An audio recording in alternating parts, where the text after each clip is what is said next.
Hey guys, welcome back to the channel. Today we're just going to be doing a first impressions of CollaNote. We're just going to download it and have a little play around with it. If you'd like to see a more in-depth review, let me know. So CollaNote is free on the App Store, and here I am downloading it and just checking out all the screenshots. It's got really good reviews and it seems like a pretty fully functional app, so I'm pretty excited to try it out. Before we get started, I just wanted to say that this app is regularly updated. I mean, look at all those updates. So just keep that in mind, there might be some new features by now. Alright, here I am just checking out the sign-in options, looking at the help menu, checking out the settings, seeing what export functions are available. Looks like it has most of the standard things upon first glance. Alright, let's go ahead and create a new note. It seems like Scribble's pretty fully functional to create a new note name, which is great. Looks like there's lots of different styles of paper, lots of templates. I'm surprised how many templates there are down the bottom there. Lots of letterhead, lots of calendar templates. It's great they've got them all there accessible for you. You don't have to import anything. This is probably the most I've seen that sort of is presented at first glance on one of these apps. You definitely can import these things in other apps, but these ones are all here ready to go for you. You definitely can change the paper templates in the menu here. Here I am just playing around with it, changing the templates. Alright, so I'm going to create just a new note here with just a standard writing paper page, and I'm going to switch you over to iPad view and let's test out some of the pen and text functions. Okay, so I can see this app has the audio recording as your writing handwritten notes feature that I would say was made popular by Notability.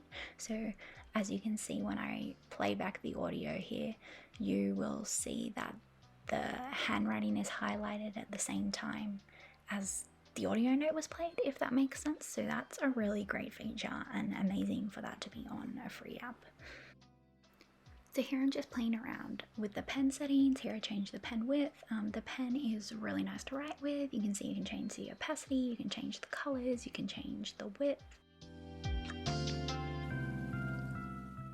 You can see that it shape recognized that heart there. Also there's the option to use it with or without pressure sensitivity, which is really good, especially if you have one of the Apple pencils rather than the Logitech crayons. Here I am using the pencil function. You can see, depending upon how I hold my pencil, the angle that I have it to the iPad, the pencil shades like a natural pencil would, so sometimes darker, sometimes lighter, which is a really nice touch. Here's the highlighter. Again, so many colors. You can see when you first highlight that it doesn't necessarily put it in a straight line, which to be honest I don't mind. I like it to look a little bit more natural, but you can get it to highlight in a straight line, and I'll touch on that later. Here I've got the lasso tool. It does exactly what you would expect. You can copy it, paste it, move it around, all that good stuff. Interesting to note that you can select between both a rectangular and freeform lasso tool, which is a nice touch.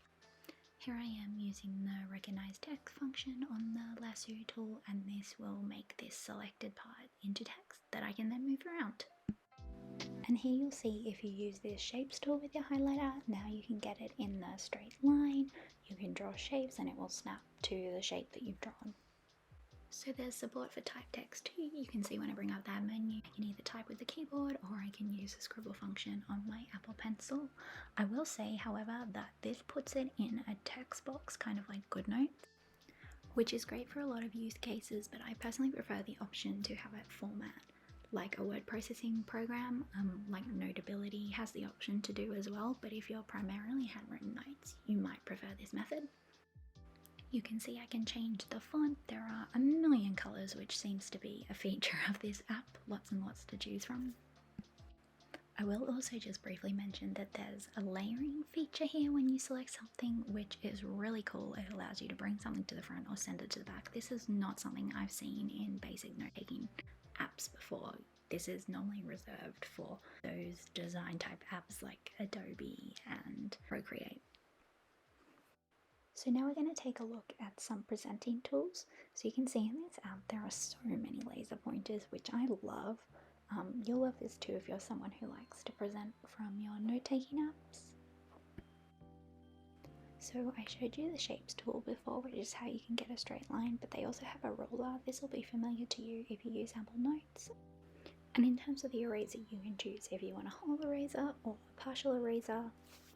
Here I am just filling one of the shapes I made as well. So what are my first impressions on this app? I think it's a really functional note-taking app. It's fantastic that it's free. It has lots of features which are competitive to other note-taking apps on the market, like the popular GoodNotes and Notability. The fact that this is free is amazing as well, so I would definitely be looking into this, especially if you're not sure if you want to invest in another app or you haven't actually tried note-taking on the iPad yet. And let me know if you'd like to see a full review of it. Thanks for watching. Let us know what you think of CollaNote in the comments below. If you've made it this far in the video, leave a little star emoji below, and I shall see you next time.